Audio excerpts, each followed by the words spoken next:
যে দেখো আমাদের শপিং, আমরা যে শপিং করেছিলাম, এই যে শপিং একটা একটা করে দেখাবো। এইদিকে এসে দাঁড়াও। এই যে 1, এই যে 2, 3, আর এই যে আমার কিউট সব ব্যাগ 4। এই যে ব্যাগ,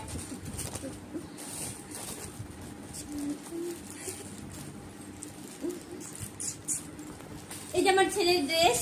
ও তুমি তোমার ড্রেসটা দেখাও তো। এই যে বিছানা, কি সুন্দর না বিছানাটা, ওয়াও, জাস্ট লুকিং ওয়াও। এই এটা শাড়ি না, এটা বিছানা।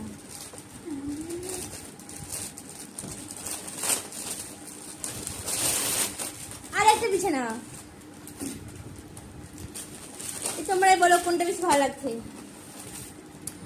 আমার তো এটা ভালো লাগছে, আমি এটা রাখবো। ওটা দেখি দেখি। আর এই যে আমার একটা নাইটি, কি সুন্দর নাইটি, কিউট নাইটি।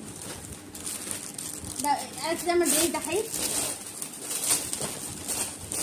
আর এই যে আমার ফেভারিট ড্রেস, এই যে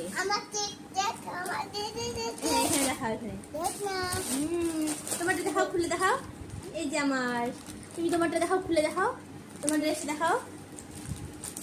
তো এই কটাই ছিল, বেশি শপিং করিনি, আরও অন্যদিন যাব। তো তাই প্রত্যেকটা ছেলেকে বলতে চাই, বউ হোক বা গার্লফ্রেন্ড হোক, শপিং করাতে নিয়ে যাও, দেখবে সব কিছু ভালো লাগবে, সংসার ভালো থাকবে, মন টন সব ভালো লাগবে, তোমাকে ভালো রাখবে। আর আমার একটা প্রিয় বান্ধবী বলেছিল যে ওর যদি শরীর খারাপ করে, ওই যে তুমি পড়বা, বাহ দাঁড়াও। আমার একটা প্রিয় বান্ধবী বলেছিল যে ওর যদি শরীর খারাপ করে তো ওর হচ্ছে ওষুধ লাগে না, শপিং করে ঠিক হয়ে যায়। কিন্তু আমার না, আমার হচ্ছে মন খারাপ হয়, খুব রেগে যাই, হ্যাঁ। তো আমি হচ্ছে এই বাড়িটাকে রান্নার ব্যবহার শুরু করে দিই, বাট যখন শপিং করাতে নিয়ে যায় সব ঠিক হয়ে যায়। তো তোমাদের প্রত্যেকটা ছেলেকে বলতে যাই, তোমরা কিন্তু বউদের কিন্তু শপিং করাতে নিয়ে যাবে, ঠিক আছে? দাঁড়াও বাবা, দাঁড়াও, টাটা করে দাও। টাটা না, না না দাঁড়াও, বলে যে তোমার ড্রেসটা পরবে না, বলে যে আমার ড্রেসটা কেমন লাগছে। এটা আমার ছেলের ড্রেস, ও এখনই বলে পরবে। তো তোমাদেরকে আমি দেখাচ্ছি কেমন লাগছে। এই যে আমার ছেলেকে কেমন লাগছে, দাঁড়াও দাঁড়াও দাঁড়াও, দাঁড়িয়ে বলো যে আমাকে কেমন লাগছে। এবার ঘুরে তাকাও, ঘুরে তাকাও। বাহ সুন্দর।